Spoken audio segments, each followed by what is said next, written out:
bagong eleksyon sa Lunes, Chairman. Mas Sa inyo na maganda, po. mas maganda po siguro gumawa na tayo ng ating kodigo. Huwag na po tayo umasa doon sa pamimigay sa atin. At the same time, meron po tayong isang araw, yung pong Sunday, wala po yung kampanya para makapagbuni-muni po tayo. Wala po kayong kinakailangan dalhin kahit na anong pagkakakilanlan o ID. Pero maganda na rin na meron kung sakaling questionin ang inyong identity ng mga watchers po natin. At siyempre, mas maagang nasa presinto, mas maaga rin makakatapos sa ating pagboto. Eto, habol ko lang. Yung may bastos bang jingle na disqualify ba yun? Pinatanggal po natin si Voltes 5. Pinatanggal po natin dyan po yan sa Nueva Ecija. Sapagkat para sa atin, violation po yan ng gender sensitivity. And yun naman pong kandidato, kaagad tumalima sa ating pong instruksyon. Pero pwede pa siyang tumakbo. Pwede naman po tumakbo. Okay. Pinagbigyan na natin po siya dyan sa bagay na yan. Maraming salamat. Comrade Chairman George Garcia. Good luck po and God bless. Salamat po.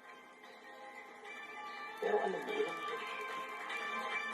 Aabot sa mahigit 15,000 turista na asahang aakyat sa Baguio City ngayong long weekend para mamasyal, para bumoto at bunutin ng das. At live mula sa Baguio City, may unang balita si Jasmine Gabriel Galvan ng GMA Regional TV, 1 North Central Luzon. Jasmine, malamig ba dyan sa Baguio? Ivan, good morning. Nako, malamig na ang panahon dito sa lungsod ng Baguio, Ivan. Actually, ayon sa pag-asa, nag-average na sa 16 hanggang 18 degrees Celsius ang temperatura sa lungsod ng Baguio. Expected pa na sa mga susunod na araw ay mas lalamig pa yung klima. Samantala, Ivan, simula mamayang gabi expected na yung pagdating ng mga turistang aakyat sa lungsod ng Baguio. Ayon sa BCPO, expected daw na aabot sa more than 15,000 yung tourist arrival ngayong long weekend at sila nga yung papasyal sa iba't ibang tourist destination.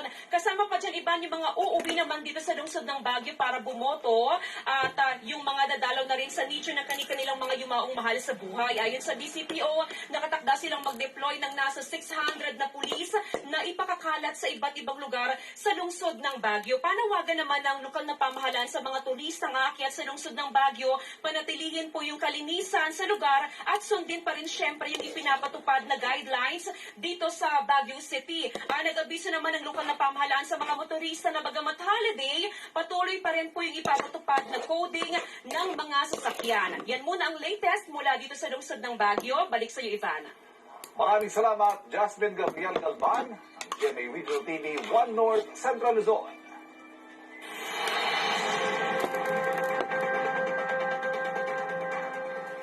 Inararo ng isang truck ang ilang istruktura sa Teresa Rizal bago tuluyang sumalpok sa isang poste. May unang balita, si Bang Alegre. Malawak ang pinsalang iniwan ng dump truck na ito sa Sitio Pantay, Barangay Danig, Teresa Rizal, bago mag-alas 8 ng gabi. Nawalan daw ng kontrol ng driver at inararo ang maraming istruktura bago ito tuluyang sumalpok sa isang poste na kuryente. Nakita ko nandun ako sa may tapat ng bakery. Rumaraga sa yung truck na dumadagundong talaga. Papunta dapat siya ng elementary. Hinabit niya dito pa cover court. Matapos tumama sa